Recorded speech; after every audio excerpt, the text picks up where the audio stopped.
Halo semua, selamat datang di channel Permanakun.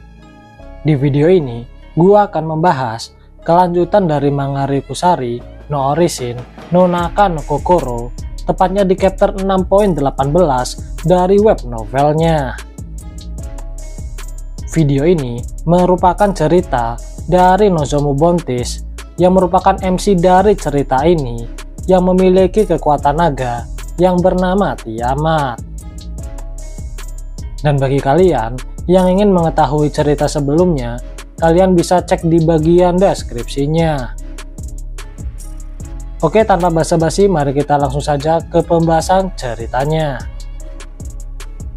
Cerita dimulai di dalam alam bawah sadar dari Nozomu. Di sana, Nozomu sedang bertarung kembali dengan Tiamat di pinggir sebuah danau. Nozomu berusaha sekuat tenaga untuk menghadapi kekuatan hebat milik Tiamat ini. Meskipun Nozomu berhasil memberikan serangan pada kaki Tiamat, namun dengan segera Tiamat pun dengan mudah menghempaskan pedang Nozomu. Kemudian Tiamat menghentakkan kakinya ke tanah dan menimbulkan gelombang kejut ke arah Nozomu. Menyadari hal itu, Nozomu segera menggunakan tekniknya, yaitu Fensai Lotus, untuk menahan serangan tersebut. Namun, efek dari gelombang kejut tersebut masih berdampak kepada Nozomu hingga membuatnya terpental. Kemudian, Tiamat pun menyerang kembali ke arah Nozomu menggunakan serangan ekornya. Akibat serangan ini, tubuh Nozomu pun kembali terpental dan banyak mengeluarkan darah dari sekujur tubuhnya. Meski begitu, Nozomu masih mencoba untuk berdiri sambil menatap Tiamat yang ada di depannya. Tiamat yang memandang Nozomu dengan kesal berkata, "Bagaimana kau bisa menatapku seperti itu? Mengapa kau tidak menyerah saja? Dan juga, mengapa kau berbicara seperti itu kepada seseorang yang telah mengkhianatimu?" Mendengar hal itu, Nozomu berkata, "Aku tidak akan menyerah apapun yang terjadi." Mendengar hal itu, Tiamat yang marah pun segera mengumpulkan kekuatannya dan berniat menyemburkan napas naganya. Namun, tiba-tiba muncul banyak rantai hitam dari dalam danau dan membelenggu tubuh Tiamat. Meskipun Tiamat berusaha mati-matian untuk melepaskan rantai tersebut, namun rantai itu justru semakin mengikatnya dan menariknya masuk ke dalam danau. Tiamat yang tadinya dipenuhi emosi negatif, ia pun menjadi semakin tenang, bahkan sampai kehilangan kesadarannya. Kemudian cerita pun berganti. Ketika di sore hari, banyak para siswa Akademi Solminati yang menyaksikan sebuah pertarungan di Taman Seni Bela Diri. Rupanya, di Taman Seni Bela Diri ini terdapat Nozomu dan Jia Sensei yang sedang melakukan latihan pertarungan. Jadi, ketika Nozomu menyerang dengan melompat ke udara dan melepaskan tebasan phantom ke arah Jia Sensei, segera Jia Sensei pun menahan serangan tersebut, bahkan malah mendorong Nozomu hingga ia terpental. Dengan demikian, pelatihan pertarungan ini dimenangkan oleh Jia Sensei. Sebenarnya, di sini Jia Sensei sedikit bingung dengan kondisi Nozomu saat ini. Ia merasa seakan-akan Nozomu sedang menahan diri ketika melawannya. Nozomu berkata, "Masalahnya bukan di situ. Namun, coba saja Anda lihat sekeliling taman bela diri ini." Rupanya, akibat Jia Sensei yang terlalu bersemangat, Taman Seni Bela Diri ini mengalami kerusakan kembali setelah diperbaiki. Bahkan, Linda Sensei yang melihat dari luar lapangan saja sampai pingsan dibuatnya.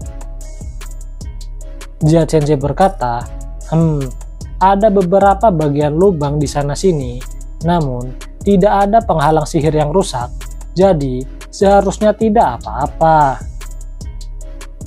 Sambil memegang kepalanya, Nozomu pun berkata cukup. Dalam benaknya, Nozomu mengira bahwa Jia Sensei ini adalah seseorang yang cerdas karena mengetahui sejarah dari Master Nozomu. Namun rupanya, Jia Sensei juga mempunyai kelemahan sama seperti Master Nozomu, meskipun mereka berdua sangat hebat dalam pertarungan. Jia Sensei berkata kepada Nozomu untuk mengakhiri latihan pertarungan ini. Setelah itu, ketika Nozomu dan teman-temannya pergi, segera Linda Sensei pun mendekat ke arah Jia Sensei dengan aura yang sangat menyeramkan. Melihat hal itu, awalnya Jia Sensei ingin mengalihkan perhatiannya dengan menanyakan makan siangnya. Namun segera, Linda Sensei pun menyerahkan sebuah sekop berukuran besar kepada Jia Sensei. Kemudian, Linda Sensei pun meminta Jia Sensei untuk memperbaiki lubang-lubang yang ada di Taman Seni Bela Diri ini. Mendengar hal itu, Jia Sensei yang tertekan hanya bisa pasrah untuk melakukannya. Di sisi lain, Nozomu yang berjalan meninggalkan Taman Seni Bela Diri masih merasakan sedikit sakit di tubuhnya akibat latihan tadi. Namun, meski begitu, Nozomu mencoba untuk menahannya agar tak ada yang mengkhawatirkannya. Kemudian, tiba-tiba muncul seorang wanita yang mencari keberadaan dari Jia Sensei. Wanita tersebut memiliki paras yang cantik dan berambut hitam panjang. Perempuan itu berkata bahwa namanya adalah Mercuria Affleck, dan ia melayani keluarga bangsawan, yaitu bangsawan Fabran. Mendengar hal itu, Iris Dina pun segera menyapanya. Menurut Iris Dina, Mercuria ini adalah orang yang paling dipercaya dari keluarga Fabran, dan juga ia adalah orang yang sangat cakap. Kemudian, keduanya pun saling bertukar sapa dan juga saling mengobrol. Melihat para bangsawan, teman-teman Nozomu yang lain merasa segan untuk mengikutinya. Namun, di sisi lain, Nozomu sedikit merasakan adanya ketegangan di antara mereka berdua. Setelah mengetahui maksud kedatangan Mercuria ke akademi ini, segera Iris Dina pun menunjukkan kepadanya bahwa Jia Sensei ada di Taman Seni Bela Diri. Mendengar hal itu, Mercuria pun berterima kasih dan segera pergi. Setelah Mercuria pergi, Nozomu segera bertanya mengenai siapa dia kepada Iris Dina. Iris Dina berkata, keluarga bangsawan Fabran adalah keluarga bangsawan yang besar di Viskia, sama seperti bangsawan keluarga Franchild. Veo bertanya kepada Iris Dina, mengapa ketika kalian mengobrol seperti terasa aneh dan seakan ada sesuatu yang janggal. Iris Dina berkata bahwa keluarga Fabran tersebut bisa dianggap adalah musuh politik bagi keluarga Franchild. Rupanya, keluarga Iris Dina ini, yaitu Franchild, adalah salah satu keluarga bangsawan yang mendukung pembangunan Akademi Solminati ini, sedangkan keluarga Fabran adalah salah satu keluarga bangsawan yang menolaknya. Menurut Iris Dina, Mercuria adalah seorang wanita yang ditugaskan untuk melayani keluarga Fabran beberapa tahun yang lalu. Pada saat itu, sebenarnya keluarga Fabran sedang mengalami beberapa masalah, dan hal itu memerlukan waktu sekitar 20 tahun untuk mengatasinya. Namun, Mercuria ini dapat memecahkan masalah tersebut hanya dalam waktu beberapa bulan saja. Oleh sebab itu, karena prestasinya itu, ia pun bisa mencapai posisi sekarang sebagai orang yang langsung melayani kepala dari keluarga Fabran. Dan terlebih berkat kemampuannya lah sampai baru-baru ini keluarga Fabran mendapatkan kekuatannya kembali dengan sangat cepat, dan hal itu luar biasa. Di sisi lain, Irisdina tidak mengetahui apa tujuan Mercuria ini memasuki Akademi Selminati untuk bertemu dengan Jia Sensei. Dalam benak Irisdina muncul pertanyaan, apakah mungkin keluarga Fabran akan membuat sebuah masalah di dalam Akademi Selminati ini? Namun, jika dipikir lebih dalam, hal itu akan cukup mustahil, mengingat yang menyokong pembangunan akademi ini tak hanya satu negara saja, melainkan banyak negara. Di saat sedang berpikir, tiba-tiba Mimuru menyadarkan kembali Irisdina dan mengajaknya untuk makan bersama di pinggir sebuah taman. Mendengar hal itu, segera Irisdina dan yang lain pun pergi menuju ke taman untuk makan siang bersama. Di saat perjalanan, Irisdina yang merasa khawatir mencoba bertanya kepada Nozomu tentang perilakunya sebagai seorang bangsawan ketika menghadapi lawan politiknya. Di sini, sebenarnya Irisdina mengetahui bahwa Nozomu dan yang lainnya sedikit terkejut dengan penampilan Irisdina yang memperlihatkan sosok kebangsawanannya. Bagi Nozomu, ia tak mempermasalahkan hal tersebut, dan Nozomu meminta Irisdina untuk bersikap seperti biasanya saja. Di sisi lain, ketika Mercuria bertemu dengan Jia Sensei, ia segera menyerahkan sebuah surat yang dibuat oleh tuannya kepada Jia Sensei. Setelah menerima surat tersebut, Jia Sensei menyarankan agar Mercuria bisa melihat-lihat sekeliling area akademi ini. Mendengar hal itu, sambil menunjukkan ekspresi datar, Mercuria berkata, "Sebenarnya ini undangan yang cukup bagus. Namun, aku tidak bisa melakukannya untuk hari ini. Namun, tetap saja akademi ini terlihat cukup megah. Tetapi, di sisi lain, ini cukup menyedihkan. Masih banyak orang yang menangis karena tidak bisa kembali ke rumah mereka secepat mungkin."